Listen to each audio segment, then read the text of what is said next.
Welcome to OLC 4.0. This is term 1A. We are looking at class 12, and we're going to be working on assignments 15 and assignment 16 today, and also looking at adjectives. This is the 2024-2025 version of this course. This is the most current version if you're looking for things. And I am Jillian Percy. Here is all our contact information. The most important one is how you can hand in your assignments. Please send them to studentwork@nnec.on.ca. Always include your full name, the course name, the assignment name and number on every assignment. And if there is a rough and a good copy, please submit them both and label them both. It's almost impossible to pass most of the writing assignments if you don't include both of those, okay? If you're trying to get a message to me personally rather than just sending work in, send it to jillian.percy@nnec.on.ca. You can also reach out to me on Facebook, capital G, capital P, ERCY, space, capital W, AHSA. I am at the same address on YouTube, and I'll show you that in a second. That is where I store recorded classes from this term and also from last year. And I'm going to show you what that looks like. So there's my my YouTube channel up top. And if you go to the section that says playlists, I always link all the videos from one course together. So this is the most current playlist. There are previous ones. If you're ahead of where we are right now at assignment, I think 15, then you could take a look at term 2B or term 2A. I also have some other courses from last year, like English 4E, which I'll be teaching next term. But in the meantime, that's one place you could look for it. So that is where you would click on, and usually they're right in order, and you would just kind of click on each one, and then you can watch the class, okay? So our learning goals for today's class. By the end of today's class and completing the assignments, I'm pretending I'm you, I should be able to write complete and correct sentences, including how to use adjectives, practice brainstorming reasons and examples to support my opinions, learn how to turn my ideas into different types of sentences, and use the format for an opinion paragraph to organize my ideas. Okay, so first goal, I can write complete and correct sentences, including how to use adjectives. So we did discuss adjectives briefly, but I'm kind of going to do a deeper dive today. Adjectives describe nouns or pronouns. They sometimes use the word modify, people, places, things, or ideas. Adjectives can be used to describe some things: age, color, size, shape, purpose, number, or origins, material, quality, or opinions. Adjectives can be very specific, like black spruce pine tree, which can bring up a very detailed picture of the exact type of tree you're imagining. But they can also be much more broad and vague, like tall, thin tree, which could describe any number of trees, like a jack pine, poplar, or birch. Okay. These are called determiners. Determiners, some people think of them as a separate thing than adjectives. Some people kind of roll them into adjectives. Either way, if you have any kind of determiners, they always are at the very beginning of all the rest of the adjectives, okay? The articles are a, an, and the. Those go for, a and an goes for singular nouns only. The can go for singular or plural.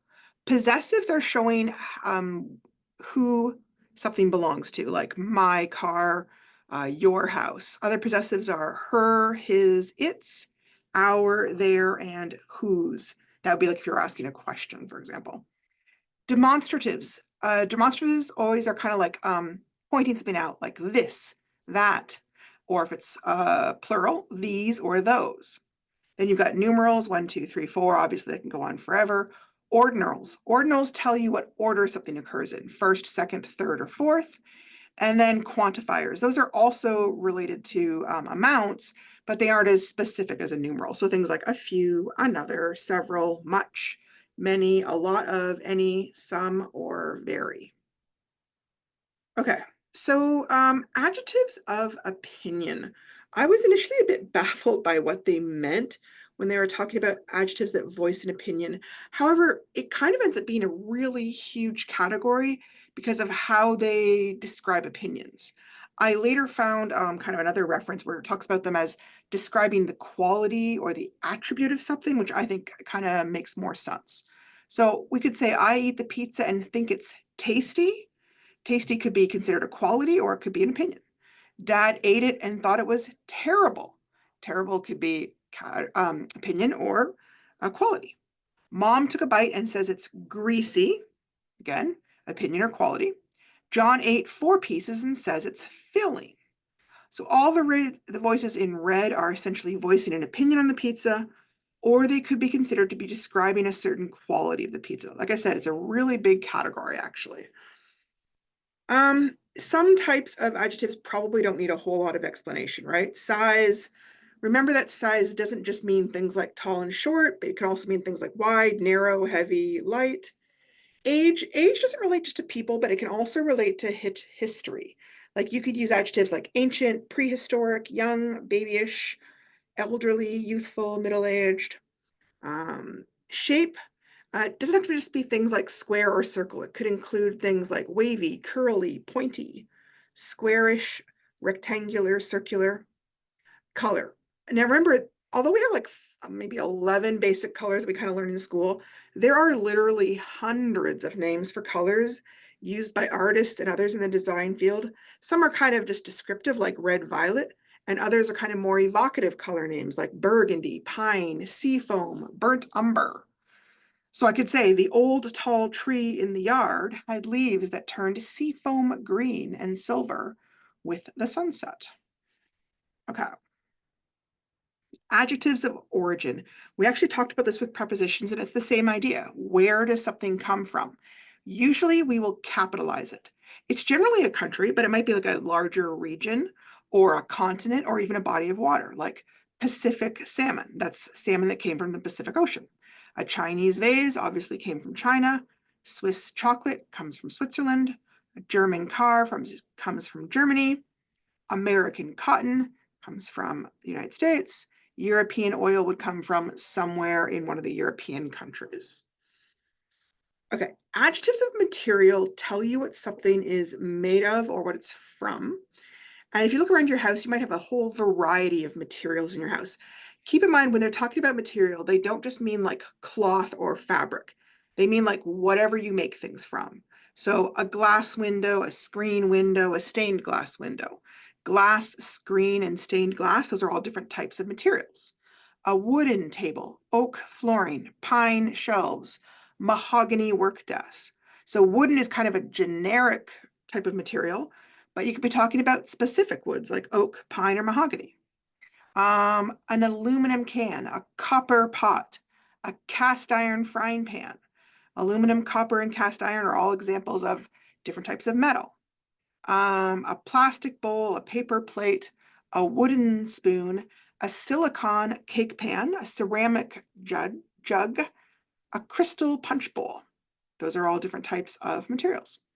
You might have clothes in your closet made from a variety of different materials: cotton, canvas, knit, latex, leather, suede, fur, fleece, wool, linen, silk, velvet. Even jewelry, right? It might be made of gold, silver, bronze, pewter, or platinum. It might have stones in it that were made of diamond, rubies, pearls, sapphires, or other precious gemstones. Ancient tools and building materials might be made of ivory, stone, bone, antlers, clay, reeds, sod, or thatch. That doesn't even begin to cover everything, but just kind of I want to kind of expand on it, make sure you understood the concept there. Purpose adjectives, I didn't get what this was either. It's kind of, I hadn't heard the phrase before. Sometimes I have heard these referred to as like a compound noun, and it's where the adjective of purpose gets used so often with the noun it's describing that people just think of it as part of the noun, basically. That's a little bit tricky. It doesn't in the long run matter as long as you kind of understand it when you're looking at it. So if I say a picnic basket, I have an instant picture in my head of what that means. But picnic is also a way of describing what type of basket, which would be different than, say, a laundry basket or a work basket. A computer table, I can picture that instantly again. Different than my dining room table or a cafe table or a backyard table. A winter coat, different than my spring coat or my raincoat. Oven mitts, which might be very different than, say, my snow mitts. Gardening gloves, right? A surgical mask, which would be different than like a Halloween mask. A fitted sheet, which is different than a flat sheet. A rocking chair, a toy boat. Okay, so those are some that we don't always recognize that first word as an adjective because we're so used to seeing it with that noun that it has kind of created a new noun. Like I said, some people think of them as purpose adjectives. Some people would refer to it as compound noun. It doesn't really matter as far as that goes.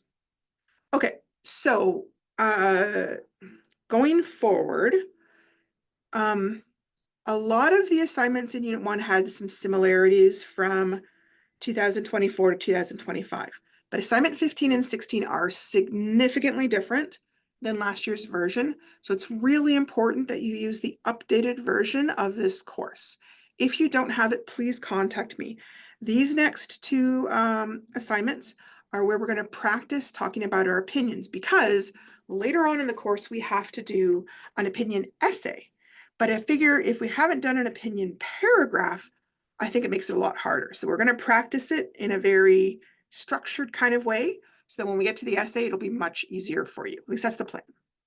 Okay, so our learning goal for this is that you can use the writing stages with a graphic organizer to help plan out your writing. Okay, quick review in case you hadn't looked at this before. There are 5 stages to the writing process. A huge part of this course is learning how to use these writing process stages. So the first one is called planning or pre-planning or brainstorming. It's where you're jotting down ideas and notes in point form. Stage 2 is the rough draft, where you're turning all those ideas into sentences and paragraphs. Number 3 is revising, where you improve your writing through adding, cutting, rearranging words, details, examples, sentences, and paragraphs. You also at that point would check to make sure that it meets your assignment instructions. 4th stage is editing. That's where you're proofreading for errors in capitalization, usage, punctuation, and spelling. And then the last stage is publishing. For the purposes of this course, most times that's handing it in to me, but I often have a specific format requested, handwritten, typed. The portfolio has a whole bunch of criteria. So pay attention to what the publishing requirements are because it can be very different from one teacher to the next and one assignment to the next. Okay. So the writing stages are all about trying to break down that load of making a big piece of writing into smaller, more manageable chunks. A lot of times people are trying to do everything all at once and it becomes too hard because there's a lot of things to think about when we're writing. So the stage we're working on here today for assignment 15 is the brainstorming stage. And essentially this is the idea stage. You sit down and you try and generate your ideas or your examples. They don't have to be in perfect sentences as long as they make sense to you. Often a word or two might link to an entire sentence or an example in your mind. Now, that is true as long as I was doing this only for me. Because you were handing this in today, you probably will need to be a little more detailed on your brainstorming. But most assignments this year, you don't hand me in the brainstorming, in which case it's meant for you to remember things. So for example, if I said the words California visit, that phrase might not mean anything to you. But to me, I would be remembering the entire visit that I had with my auntie one year who lives in California. I don't have to write the entire visit down. I might want to write a word or two about what I wanted to say, though, like Disneyland or getting burnt at the beach or something like that. So you want to make sure that when you look at it later on, you still remember what your idea was and why you wanted to mention that. Okay, so I come across students who've never tried to brainstorm or plan their writing before. And they've always just kind of dived in and just immediately wrote complete sentences. But often that's exactly why they're finding writing hard. So if you are one of those people, I know that this is asking you to think about writing in a different way, but it is a different way that seems harder at first, but it will actually make things easier farther along. So I'm asking you to go along with me and try it this way and see. And I think you'll be surprised by how much easier it can be. The one thing I find is some students were never taught about the writing process. And I also have students who it's kind of like they mostly did journals in school. And so it was like there was a prompt on the board. What would you do if I had $1 million? And you have to write 2/3 of a page. And so then they just wrote, and tried to fill in all the space. And they didn't really take time to plan it or think about it. The whole point was just to fill in the space. A lot of times you never even saw the marks from it. Okay. This kind of writing that we're doing here is very, very different.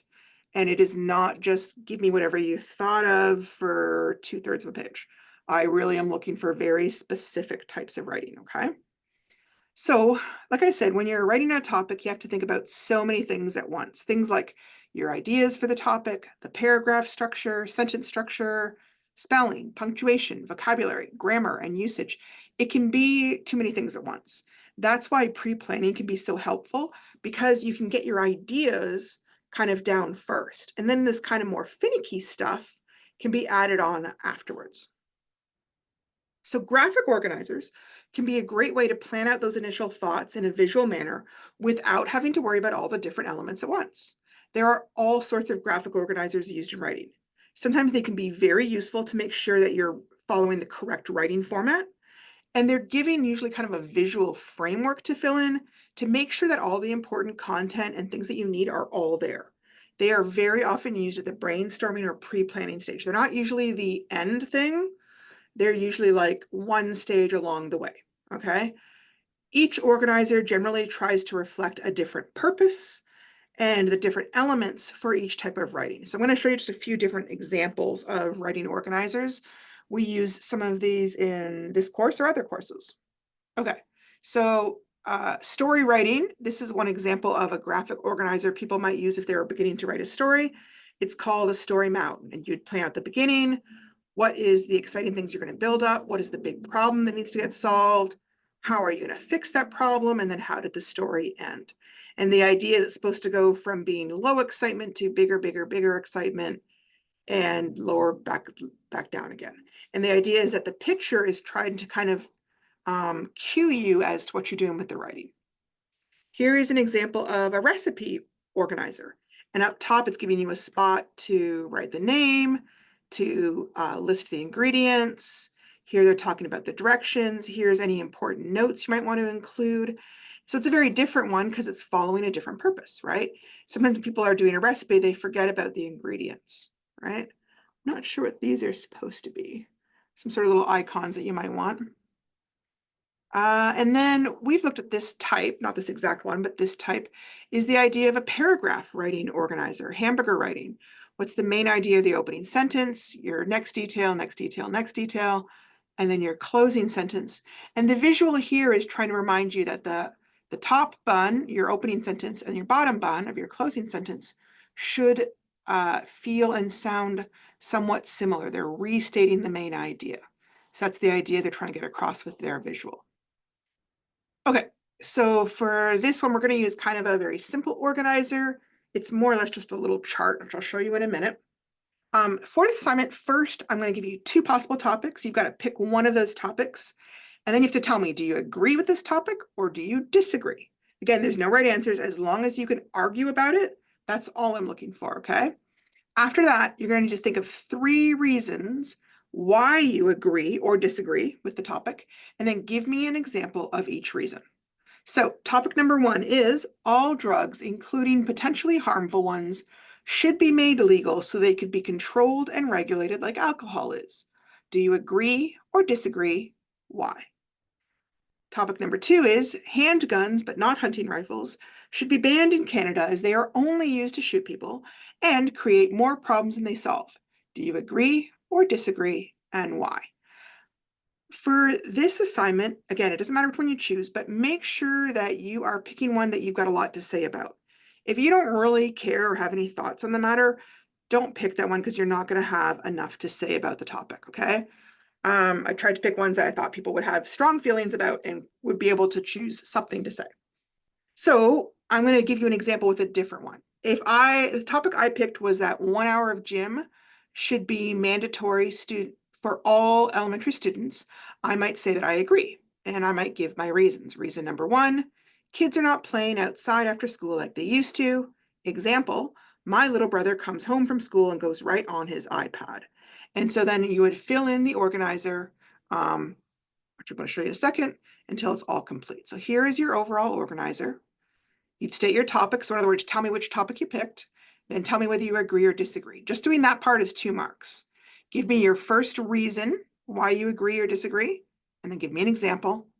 Then tell me your second reason why you agree or disagree, give me an example, then tell me your third reason, and then give me an example, okay? So the whole point of this organizer is I'm deliberately trying to make sure that you focus on giving a very specific reason and an example for your opinion. Because in everyday life, when we're talking and we're saying what we think, we don't necessarily give our reasons or examples for every opinion, right? We just say, I like, or I feel, or I think, and we don't really go into a lot of detail about it, right? I like swimming. But in writing, we need to support our opinions with specific reasons, right? I like swimming because the water cools you off in the summer. And then I could add an example if I wanted to. Or I like swimming because I'm a very good swimmer, right? Everyone might have different reasons. There isn't like one right reason. You're not trying to read my mind and figure out what I think. I'm trying to see what you think. Okay. And again, there's no right or wrong answer as long as you're giving me a legitimate reason that actually relates to it, right? And then, of course, we go through and we illustrate our reasons with examples or with details. So if I said, I like swimming because the water cools you off in the summer, that's my reason, then I would give you an example. There's nothing better than coming home from a hot day at school and diving into the pool to cool down. So there's my example. I also like swimming because I'm good at it. There's my reason. Sometimes I would enter competitions as a kid, and it felt so great if I won. There's my example with some details. The other great thing about swimming is all the fun games you can play in the water. Reason. It can be so much fun to play water volleyball or create diving games or play Marco Polo. Examples. Now, I want to point out, these are very short, okay? I kind of did a very brief version here. If I were writing this, I would need to kind of expand on it if I was doing a much longer essay. Because I'm only doing a paragraph, it just isn't as important, okay? But if you're doing an essay, which we'll talk about later, you would need to write more examples or explain your examples with a lot more details, okay? So here is how that looks. So first you're picking which topic you want to argue about and you fill in the first section. Okay, originally I had this kind of covered up. I gave myself a different topic just so I can talk about things without giving you guys ideas. It's never appropriate to ban books. That's my topic for this. Decide if you are for or against the topic. I wrote, I agree. Again, that's 1 mark for telling me the topic, 1 mark for picking an opinion. Then we go into kind of the more difficult part. Think of 1 reason that you agree or disagree with the topic you picked and jot down your idea. And then think of a real life or imaginary example to support your reason. Okay, hang on a second. I feel like I chose a badly one here. I have banning books is denying people free speech. Here's a good example. This is a reason, but it kind of doesn't support what I actually said. I said I agreed with banning books, but now it sounds like I disagree. So I'm going to have to pick one, right? So you want to make sure your reason supports what you've actually said. Here I've got politicians might ban books that reveal bad things, affairs, lies, misconduct, keep power. So I'm going to have to rewrite this because what I've said doesn't match what I said I was going to do. So what are some reasons that that I might want to ban books? I'm going to take a look. I'm pretty sure I have this somewhere else. I think I just kind of did this at a different time. Yeah, okay. So I've got here, it's never appropriate to ban books. Do you agree or disagree? I disagree. First reason, some books teach people how to harm others. For example, a book on how to make bombs at home. Second reason, some books teach people how to hate others. For example, Mein Kampf, Hitler's book. Third reason, some books teach people lies or just deny that historical events even happened. For example, books written claiming that the Holocaust never occurred. And for each of these, I'm giving you half a mark for your reason and half a mark for your example. Up here, half a mark for telling me the topic and half a mark for giving me your opinion, okay? Then I've got kind of 1 extra mark I can give you for the quality, right? It's on topic, it doesn't repeat, it makes sense. Okay, so that's kind of how it should look overall, only on the topics that we picked. Okay, that's assignment 15. All right, then our next learning goals are that we can turn our ideas into different types of sentences and that you can use the format for an opinion paragraph to organize your ideas. Okay, so this is on to assignment 16, putting your ideas into a paragraph. So now we're going to use all those reasons and examples that we brainstormed and organize them into one continuous paragraph of our own. You want to make sure you join up your rough ideas into integrated sentences that are detailed and understandable. It says my original examples on the next slide, but I think I might have moved. Okay, yeah. So here is what I had for my assignment 15. And I need to turn this part where I have my topic and whether I agree or disagree, that needs to become my opening sentence. And then my first reason and my detail, that needs to become the next couple of sentences. Here's how that might look, right? I'm restating my topic and my opinion. It should be really obvious with the very first sentence what your opinion is and what the topic is. So I agree that all elementary students should have 1 hour of gym in school. Okay.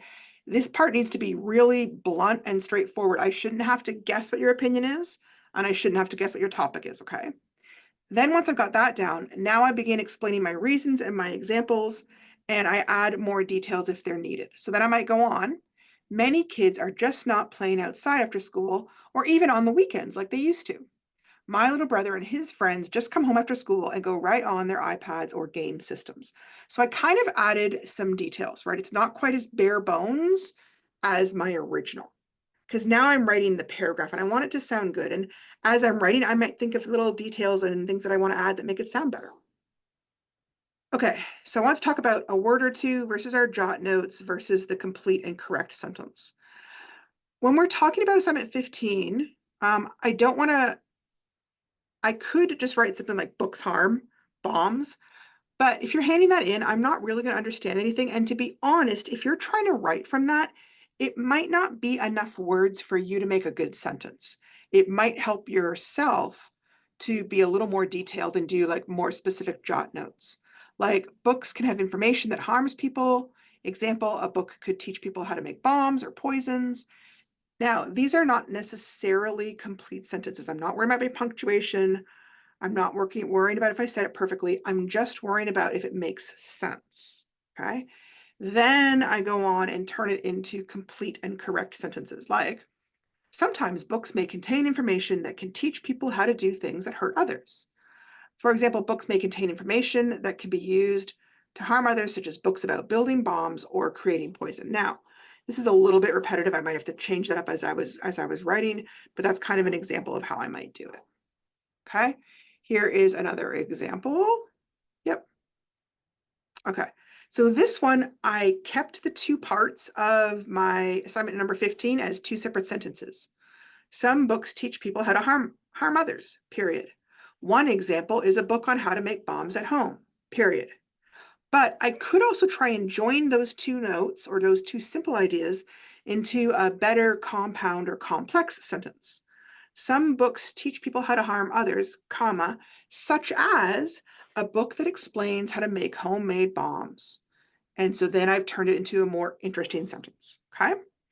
When you are doing that, some transitional words and phrases at the beginning of each argument can help the flow of your paragraph, okay?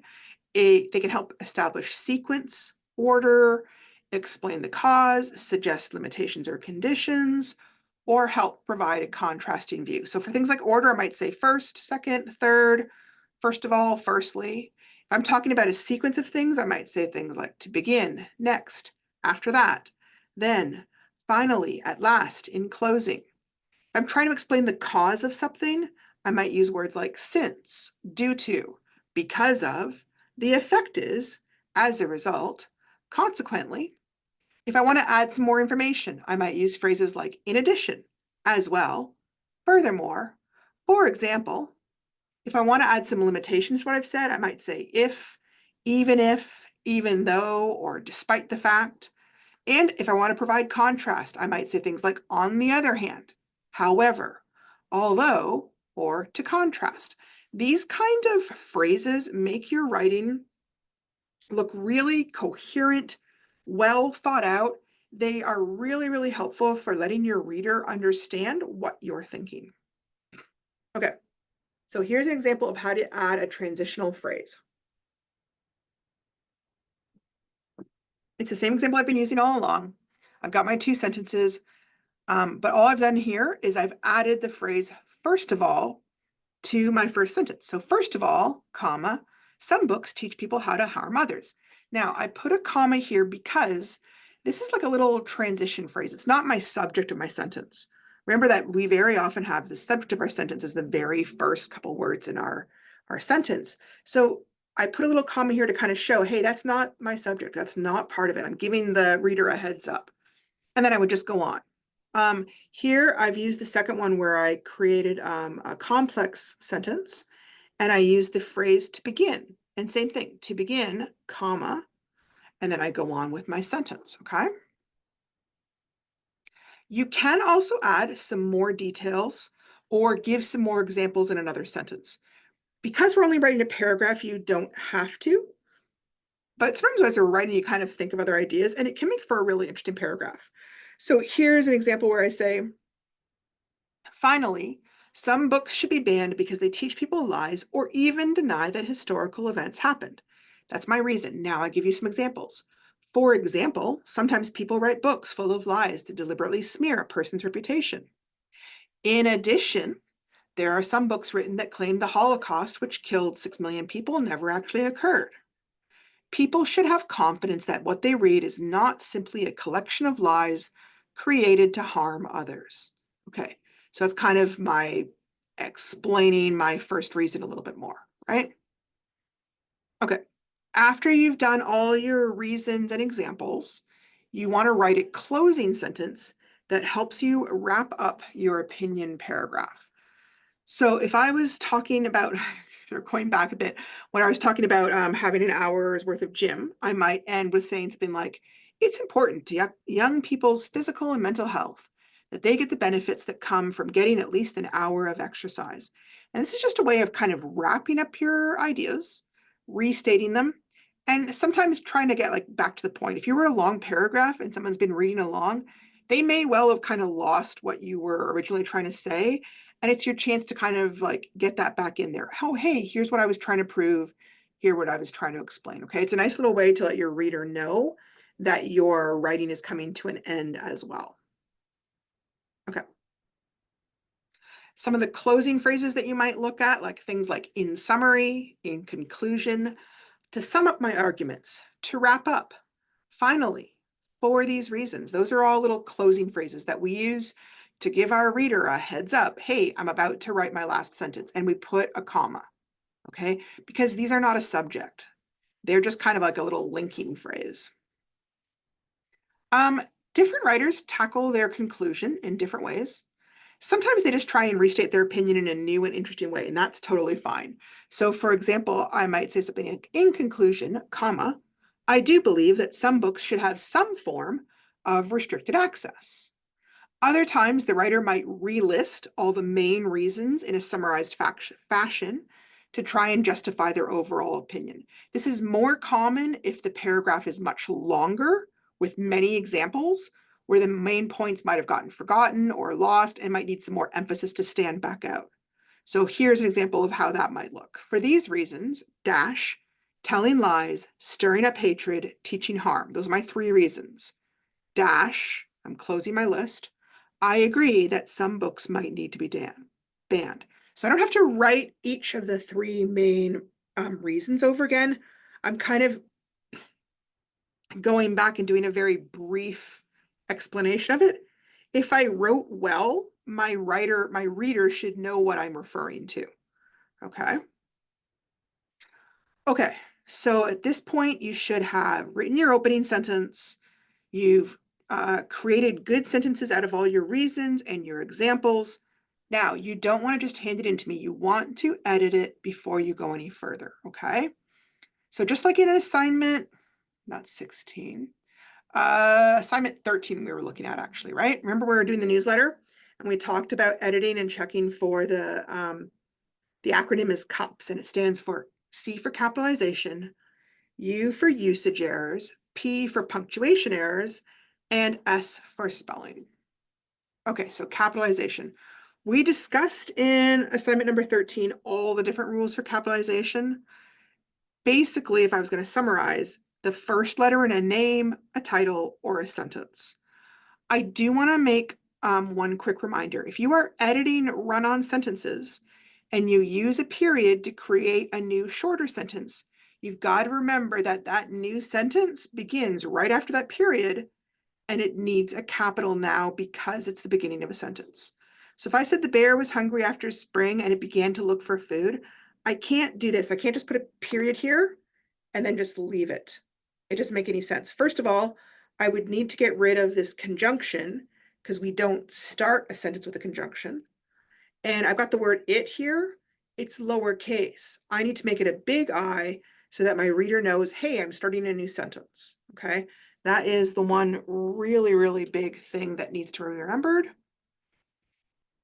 The other two big errors that I see over and over again with capitalization is that the word I must always be a capital I. Now, some people think that this kind of I looks like an L, and it's totally fine. It doesn't matter to me what type of I you do. Some people like to do the I that looks like, I'm trying to think of what, it looks almost like a T with a thing. Hang on if I can see it, but I do it here. Different fonts do it different ways. So let me just kind of go into my fonts and see, will this one do it? Nope. Okay, here's an example. I'm gonna make that kind of bigger so you can see.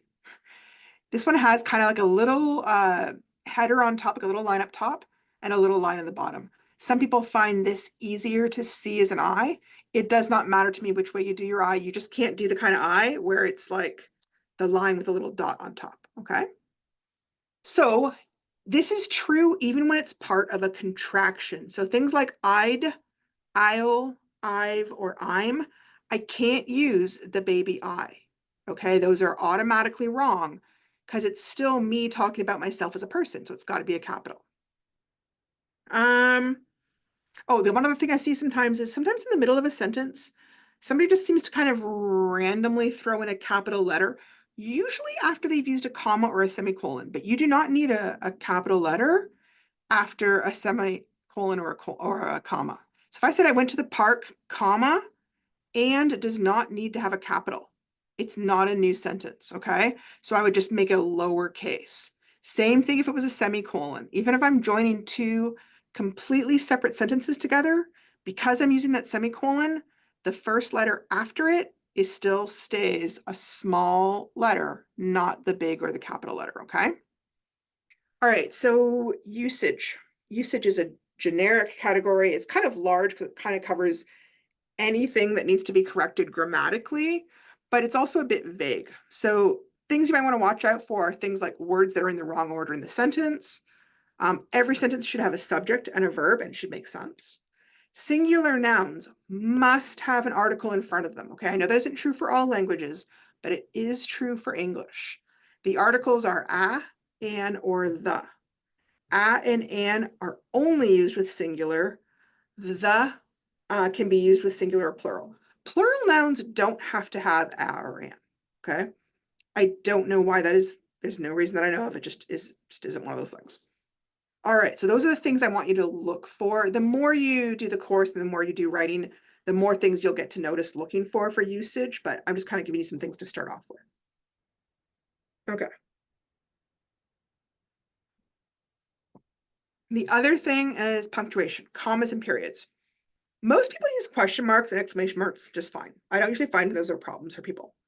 But for some reason, people are often not using periods at the end of a sentence. They're just using a comma instead, which is incorrect. Now, I know we do that a lot on Facebook and Messenger, but it just isn't considered accurate or good writing, and it lowers your mark for using conventions. You can use commas to separate items that are in a list. If I say, please buy me milk, comma, bread, comma, butter, comma, and potatoes. And I'm giving a list so that the commas to separate the items on a list so that you're not trying to make sense of, please buy me, what's a milk, bread, butter, potatoes? What is that? It's nothing. It's four separate words. So I'm showing you that that's four separate words. It can also be used to separate short phrases that are part of a list. So if I said, in the summer, they loved to go camping, comma, to pick blueberries, comma, and to go fishing. Okay. So to go camping is one phrase, to pick blueberries is another, to go fishing is my third phrase. There is one other spot I could be putting a comma here. Do you guys see it? In the summer is an introductory phrase, so I could put a little comma right there, okay? We can't use commas to separate two sentences unless there is a conjunction. Remember, a conjunction is a joining word. So I can say, I loved my little brother. We always played hockey together, but it's incorrect. Sorry, I'm trying to figure out, did this, looks like part of this got cut off.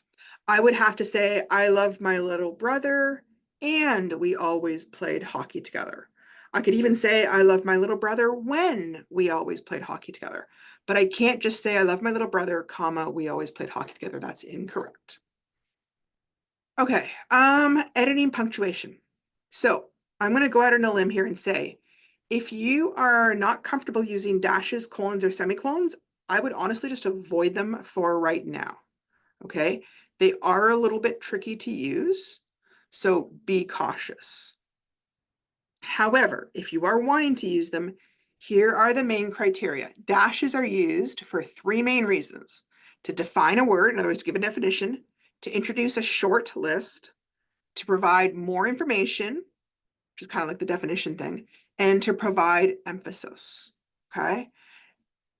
This is one where I would say the big thing is providing emphasis. So sometimes people might say things like, I loved traditional activities, and they put a period, and then they write hunting, fishing, camping. Okay. So that's incorrect the way it is right now, because hunting, fishing, camping isn't a complete sentence. But if I join it with a dash, now it's a complete sentence, because now I've given myself a little list, okay? So that would be one common way you could use a dash. Colons, we're not going to really worry about dialogue right now. We do that in like maybe unit 3. You can use it for emphasis, like you could use it up here too. I could use, hang on, I'm going to copy this whole thing here. I could do this exact same sentence and change that dash to a colon.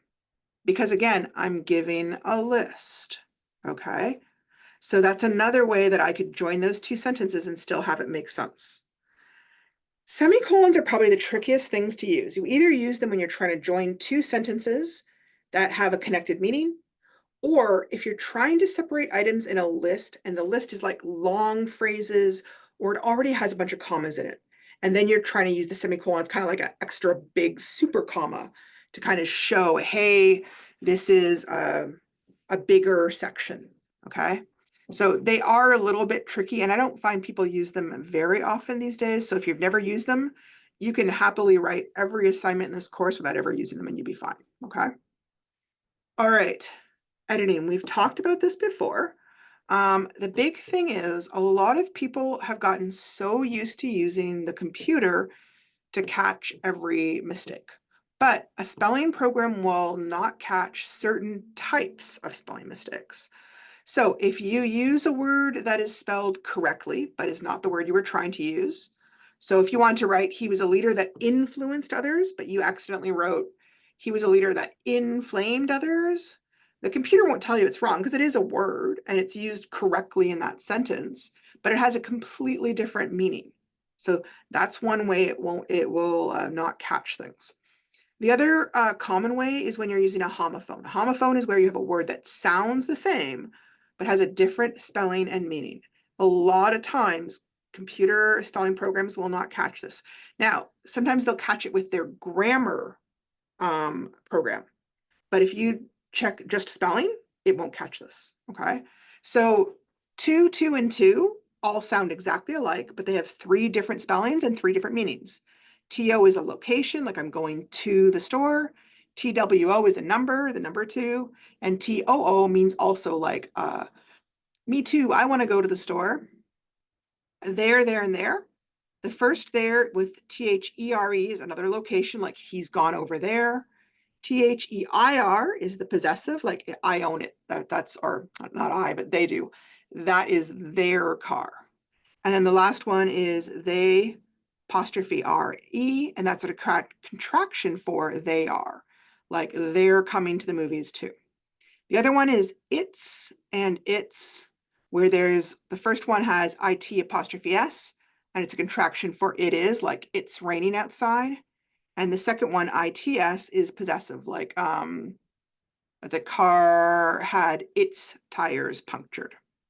All right, and as I was kind of writing, I was thinking about two more things that I've sometimes seen wrong. Words from another language. Okay. If I suddenly started using French words and I have my computer sent to English, then it's not going to catch those words. It might tell me those words are spelled wrong when actually they're spelled right. The other thing would be place names that it's not familiar with, right? So sometimes, hang on, let me try to do this. Let me see. We're going to spell something wrong here. Hang on. Will it take it? Oh, it didn't. See, sometimes if you'll put some of the local names in, it'll underline it and act like, oh, no, that's a spelling mistake, even when you know perfectly well you've spelled it right. The other thing I've noticed a lot recently is, for whatever reason, spell check does not like hyphenated words. So I'm used to seeing semicolon look like that. Now, will it? Oh, seeing it's not doing it either here. If I was in a Word document, it would tell me, nope, that's not right. And it would make me take that out, even though it's perfectly fine to have it like this. Okay. So there are some spelling mistakes where it could be right and it's going to tell you it's wrong. And there's spots where you're wrong and it's not going to tell you that either. So be careful with spelling mistakes. What I find, and I've said this before, is after a while, you get to know what kind of spelling mistakes you commonly make, and you start to check for that. Like if you know, oh, I always get mixed up between the three theirs, check when you've used it to see if you used it correctly. Okay. Because I know I have words that I misspell all the time. I don't know why. And so whenever I use those, oh, I go through and I check and make sure, did I spell it correctly this time? Okay. If you are using a spelling program and you're not convinced it's telling you the truth, you can always check an online dictionary. You can also check, of course, a print dictionary. If you are working in a community that has a learning center, most of the learning centers have dictionaries there, okay? We do have dictionaries here as well. If you're working somewhere where you don't have great internet and you would like a dictionary to be able to look things up, please contact me. I would be happy to send you a dictionary, okay? We've got some. All right, this is it for assignment 15 and 16. You want to have it perfectly beautiful, and then you hand it in to me and I will mark that, okay? Tomorrow we will look at assignment 17 and maybe assignment 18, we'll see. Thank you so much for showing up. If you have any questions, be sure to reach out to me by email or phone, okay? Thank you guys.